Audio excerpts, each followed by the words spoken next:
Halo Sobat Indie, ketemu lagi di channel Indie Driver, dan kali ini saya akan membuat vlog tentang sebuah mobil mewah yang bisa dibilang sebagai simbol kemapanan seseorang. Dan mobil ini juga memiliki sejumlah hal menarik lainnya. Ini adalah Alphard tipe G ATPM yang facelift tahun 2019. Sebenarnya ini dipasarkan mulai tahun 2018, tapi yang ini tahun 2019. Tentu sebagian besar dari Anda sepakat bahwa ini adalah mobil mewah yang menjadi simbol kemapanan ekonomi seseorang. Kenapa dianggap sebagai mobilnya orang kaya? Selain harganya mahal, belinya mahal, harga jualnya lagi tuh jatuh banget. Tapi untuk yang satu ini ada sedikit anomali. Ini tahun 2019 harga barunya 1, sekian M, nggak sampai 1,1. Tapi sekarang harga bekasnya itu 1 miliar. Kebayang nggak? Belinya 1, sekian M. 3 tahun kemudian dijual lagi, harganya masih 1 miliar. Depresiasinya itu sangat minim sekali. Ini sebuah anomali. Kita sekarang cerita mobilnya aja. Ini adalah Alphard tipe G facelift, New Alphard yang facelift tahun 2019. Apa sih bedanya? Nah, bedanya ini ada di grillnya. Grillnya ini agak berbeda. Ini yang dominan itu garis-garis yang vertikal dari atas ke bawah, seperti taring ya, jadi lebih keren. Kalau yang lama itu didominasi oleh semacam kotak-kotak gitu, kalau ini enggak. Ini memanjang ke bawah. 1, 2, 3, 4, 5, 6. Nah, sedangkan logo Alphard di depan ini masih. Ini tentu ada sepakat, ini sebuah grill yang keren. Sebenarnya agak kontroversi, tapi ternyata banyak disukai. Dan bedanya lagi, kalau yang di sini, ini ada kamera 360-nya, agak tersembunyi, lebih rapi menyimpannya. Kalau yang lama itu terlalu menonjol, ini lebih rapi. Untuk yang facelift ini, lampunya seperti ini. Proyektor LED, di sini ada DRL, dan di sini lampu sennya. Lampu sennya ini udah sekuensial, dan lampunya ini memang berbeda bentuknya. Dan ini ada nuansa chrome-nya. Di bawah lampu sini, tembus ke sini. Nah, sedangkan fog lamp-nya ini juga berbeda. Ini sudah LED dan diapit oleh sebuah list chrome dan list warna hitam. Kita intip dulu mesinnya ya. Ini cukup enteng, platnya nggak terlalu tebal. Dan ini salah satu ciri khas mesinnya Alphard. Ini agak masuk ke dalam, jadi bukan di depan sini. Makanya kelihatan di sini kap mesinnya itu tidak terlalu panjang, tapi mesinnya yang agak menjorok ke dalam. Ini adalah mesin dengan kode 2ARFE dengan kubikasi mesin 2500 cc yang mampu menghasilkan power 180 PS dan torsi 234 Nm. Sedangkan transmisinya sudah menggunakan transmisi CVT. Sekarang kita lihat sampingnya ya. Ini sampingnya terlihat bongsor tentu saja. Ini agak menjauh biar tercover semua, agak bongsor. Kita lihat rodanya. Rodanya ini menggunakan ring 18 dengan profil ban 235/50. Velgnya sudah 2 warna tentu saja. Untuk keamanan pengereman sudah disc brake, ABS, EBD, pokoknya udah lengkap dah. Nah, spionnya seperti ini. Yang atas lebih warna body, yang bawah ini plastik. Kaca depannya di sini ada list chrome dan sini agak tebal, yang sini tipis. Yang sini juga tebal, yang bawahnya itu warna hitam. Jadi warna chrome itu dianggap sebagai simbol dari kemewahan atau kekayaan. Dari belakang seperti ini, kotak besar. Perbedaan lain untuk yang facelift, ini lampunya. Lampunya itu kalau yang pre-facelift itu sampai ke sini.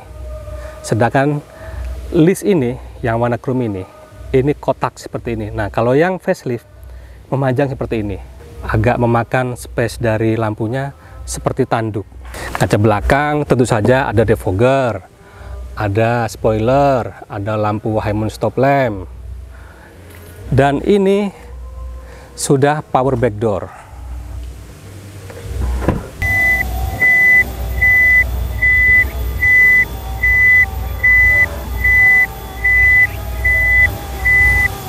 Ini pintu bagasinya cukup lebar ya, bisa buat neduh kalau panas seperti ini. Ini lagi jam 11 siang.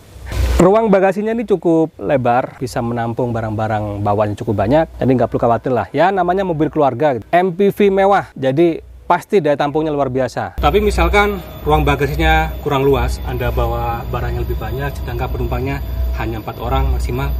Nah ini bisa dilipat, caranya cukup mudah. Ini seperti ini, one touch tumble, jadi begitu Anda lipat langsung otomatis lipat. Anda pun mendapatkan ruang bagasi yang lebih lebar, sangat lebar, sangat luas. Untuk menutupnya tinggal pencet aja. Nah, tertutup otomatis, memudahkan Anda. Dan di sini ada sebuah kamera tersembunyi. Nah, kecil ini. Ini adalah sebuah kamera untuk e-mirrornya. Jadi keren sekali ya. Oh ya, kalau Anda lihat nomornya, ini nomornya nomor spesial, nomor cantik 2606 Nur. Mobil ini adalah mobil teman saya, namanya Pak Tubagus.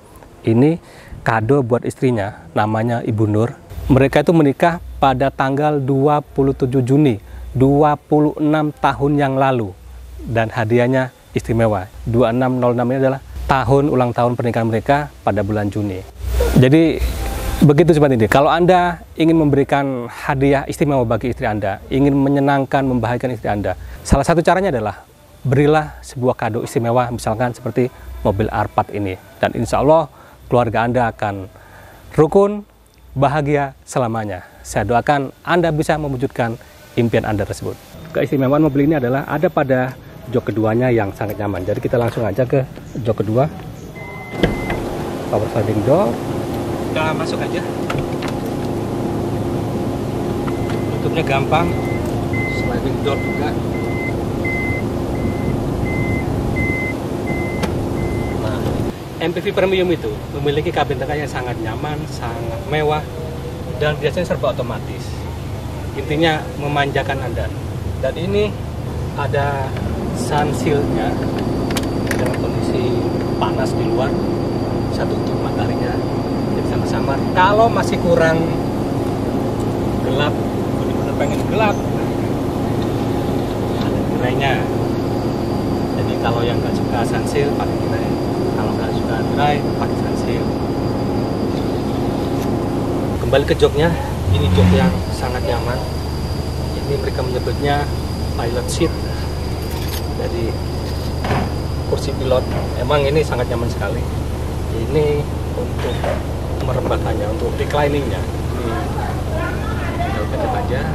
Nah, ya Allah, enak banget ya duduk di sini. Kebayang kalau melakukan perjalanan jarak jauh untuk tidur di sini, enak sekali. Dan ini headrestnya ini bisa di apa ya, lebih nutup lagi. Jadi kalau misalkan Anda tertidur dalam posisi agak tegak begitu ya, ini kita balikin. Kalau Anda tidur dalam perjalanan, nah ini kepalanya tertahan nih, nggak khawatir jatuh ke kanan atau ke kiri. Jadi ini nyaman sekali. Dan ini jok ini memiliki banyak kelebihan. Satu, di sini ada footrest atau foot support, tombolnya di sini. Nah dia kaki bisa tertopang. Ini membuat posisi Anda sangat rileks selama perjalanan, jadi badan nggak terlalu capek juga. Dan ini tadi reclining otomatis, tinggal pencet-pencet aja. Balikinya yang seperti ini, tinggal pencet aja. Nah. Dan di sini ada heaternya, ada penghangat kursinya. Tinggal pencet aja. Di sini ada dua pilihannya. Ada pilihan 1 dan pilihan 2. Makin banyak makin panas tentunya. Bisa dimatikan juga. Dan di sini ada tombol untuk lampu kabinnya. Ini tinggal pencet. Nah, lampu kaca nyala. Bisa diatur keterangannya, tingkat intensitas cahayanya. Nah, sedangkan di sini ini untuk cup holder dan penyimpanan kecil lainnya. Jadi lengkap sekali. Tapi sayangnya, nah ini dia, untuk memajukan atau memundurkan itu masih manual. Kalau otomatis, ini kalau mentok segini, mentok ke belakang, lega banget. Aku udah selonjoran. Dan kalau misalkan nah, misalkan mau makan, nah di sini ada tray-nya, ada nampannya. Bisa makan di sini, bisa untuk 4 botol minuman, 6 sama yang sini. Ini memang sebuah mobil keluarga premium, jadi di belakang itu sangat mewah, sangat nyaman. Dan di atasnya ini ada sunroof.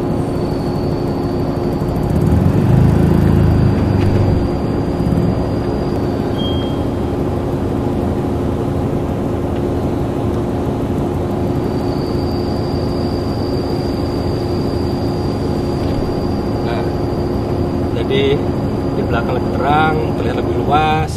Jadi keluarga Anda atau siapapun yang duduk di tengah sini bisa melihat pemandangan ke atas, melihat langit ketika di area pegunungan, atau berada di tengah kota di malam hari, lihat gedung-gedung pencakar langit dengan lampu-lampunya, itu indah sekali. Di sini juga ada pengatur AC. AC-nya itu dari sini, tentu saja dari samping, karena yang atas ini dipakai untuk sunroof. Jadi ventilasi AC-nya ada di sini. Ada pengaturan lampu ruangan di sini. Ada ambiennya, lampu ambien tuh bisa diatur warnanya, bisa diatur intensitas cahayanya. Ini keren sekali. Dan di sini ada monitor, ada hiburan buat keluarga. Jadi selama perjalanan, misalkan bawa anak kecil, nah bisa anteng nonton hiburan di sini. Dan di sini juga ada lampu kabin. Kalau yang tadi lampu baca, ya lampu kabin. Aja sama intensitas cahaya bisa diatur. Keren sekali lah, lengkap pokoknya. Di depan sini ada tempat penyimpanan. Ini di atas dan di bawah bisa menyimpan apapun. Sedangkan untuk keamanan di sini ada 7 airbag, 5 di depan, 2 di belakang. Jadi kita ya, kalau terjadi apa-apa, insya Allah kita aman. Kita ke belakang dari sini. Nah, ini tinggal geser aja.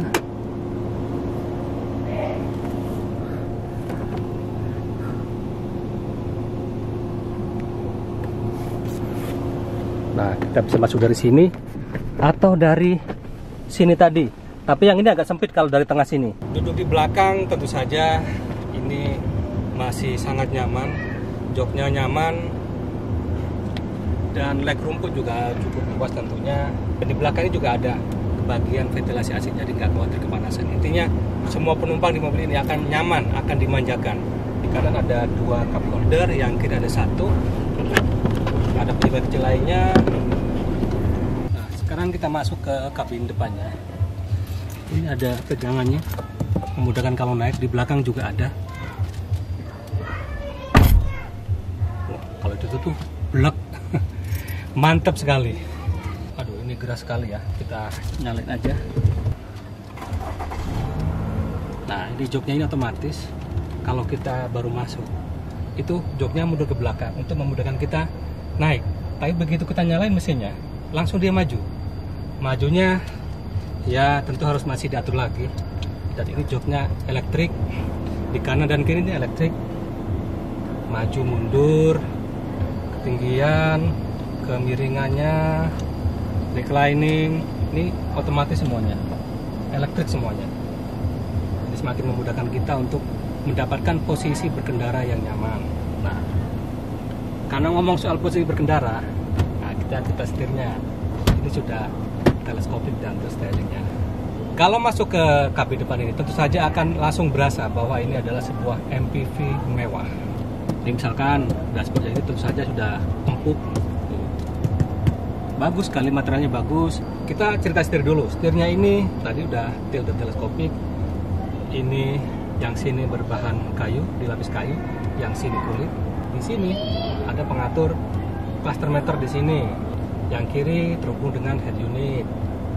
Di bawah sini ini ada untuk cruise controlnya. Nah, kita mumpung ngomong soal setir, ngomong cluster meter. Ini cluster meternya ini perpaduan antara analog dan digital. Analognya itu ada di tachometer dan speedometernya. Sedangkan MID-nya itu digital. Ini menu dari sini, tinggal diatur saja. Cukup lengkap pokoknya. Nah, di sini juga ada pengatur stop and start. Jadi ini ada auto idlingnya. Kalau misalkan kita berhenti di lampu merah, ini bisa berhenti sendiri atau mesinnya stop sendiri. Tapi begitu kita injek gas, langsung nyala lagi. Untuk lampu tentu sudah auto, wiper juga auto. Ini door trimnya. Yang bagian atas ini aja, ini juga empuk. Semuanya empuk. Hanya di sini yang lapisannya agak keras. Armrestnya juga empuk. Power window-nya semua auto, all auto power window. Soal jok tadi, di sini ada memorinya, ada 1, 2, 3. Jadi kita tinggal mengatur posisi jok yang nyaman, kita save di sini. Untuk penyimpanan di bawah sini di door trim ada cup holder, ada penyimpanan kecil. Di sini juga ada buat penyimpanan minuman. Kalau penyimpanan minuman banyak. Di sini kita cerita penyimpanan dulu ya. Di bawah head unit ada penyimpanan. Di sini juga ada penyimpanan buat cup holder 2. Ini juga penyimpanan barang-barang kecil, lengkap pokoknya. Yang sini juga sama. Tuh, bisa dibuka dari 2 sisi, dari kanan dan kiri.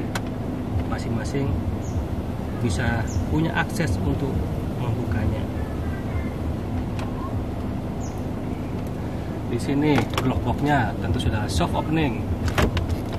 Pokoknya kalau soal penyimpanan banyak. Kita ke head unitnya. Di atas ini masih ada slot untuk disk. Nah, sedangkan menu-menunya ada banyak, DVD, USB, AUX, iPod, SD card. AC-nya sudah auto climate control, dual zone. Kanan dan kiri itu bisa diatur berbeda suhunya. Tuas transmisi seperti ini, berlapis kulit dan ada lapisan kayu dan warna chrome-nya. Jadi terkesan lebih mewah ya. Dan di kanan sini ada tombol parkir elektriknya, ada auto hold-nya. Nah, ini dia, ada tombol idling stopnya, ada stability control, ada eco mode. Di sini juga menarik nih. Ini joknya selain berlapis kulit, elektrik, nyaman. Makin nyaman berkat ada pengaturan di sini. Ini jok yang ada ventilasinya. Nah, pengaturannya di sini. Tinggal kalau ke kiri itu dingin, kalau ke kanan itu hangat. Kanan kiri sama, ada pengaturannya. Jadi oke sekali. Kita lihat aja ininya, sun visor-nya. Nah, ada cermin, ada lampu, tentu saja. Karena ini mobil mewah harus lengkap sama cermin, lampu.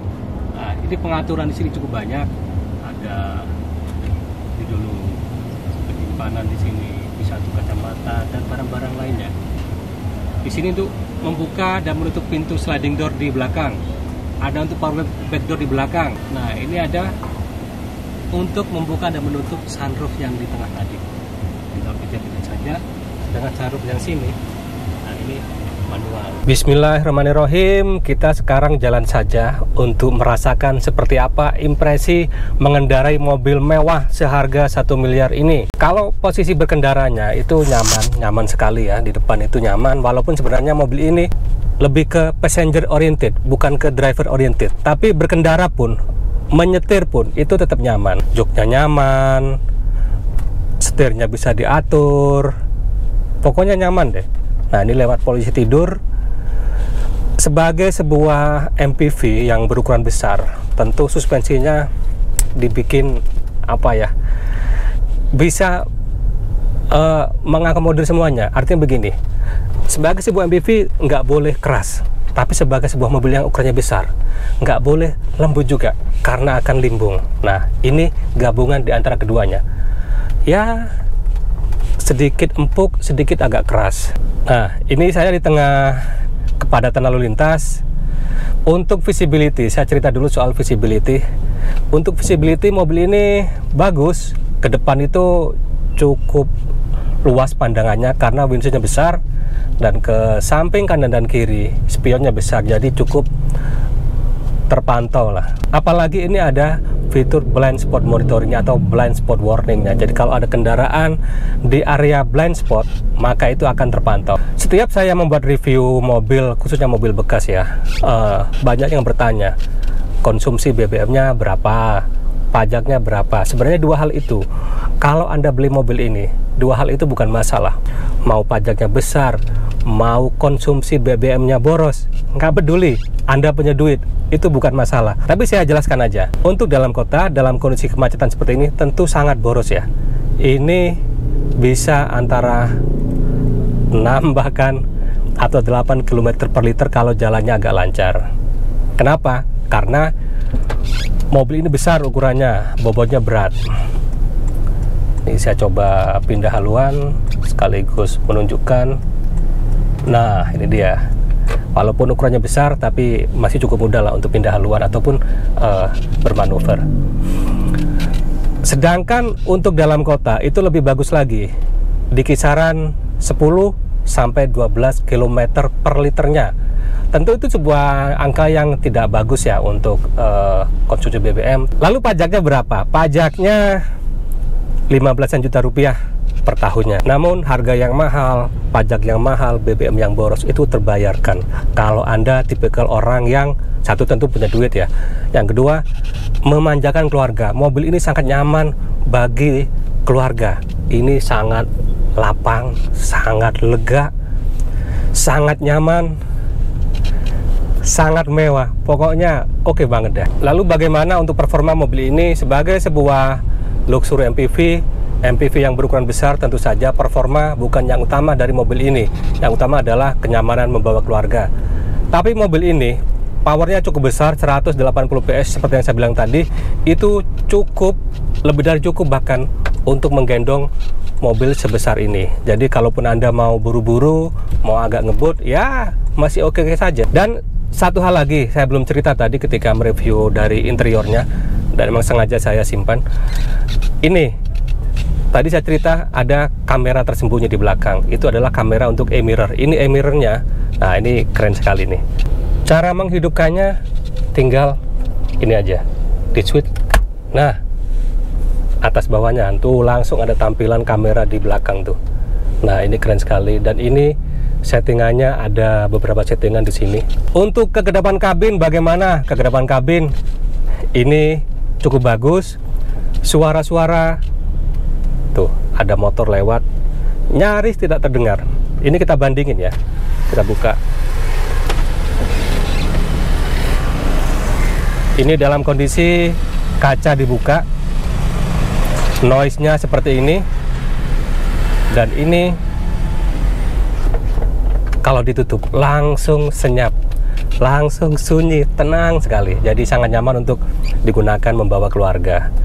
Untuk perjalanan keluar kota, liburan, mudik, ini oke sekali. Untuk perjalanan bisnis juga oke. Nah, ini saya sekarang berada di jalanan yang menggambarkan kondisi di luar kota. Ini jalanan yang sepi, sedikit berbelok-belok kayak pegunungan gitu. Dan kalau saya ini ajak berakselerasi, ya agak berat karena emang ukurannya besar. Tapi begitu sudah kecepatan di atas 50, ini cukup enteng. Untuk mencapai kecepatan yang lebih tinggi itu cukup enak. Nih, tuh, oke sekali. Hanya saja, nah ini dibelokkan. Jadi ketika dibelokkan itu body rollnya berasa banget. Jadi harus lebih bijak lah dalam berkendara. Untuk handling ini juga cukup oke, walaupun bodinya besar ya.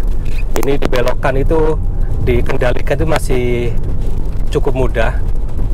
Jadi tidak liar mobilnya, sehingga penumpang yang di belakang pun itu akan lebih aman, lebih nyaman.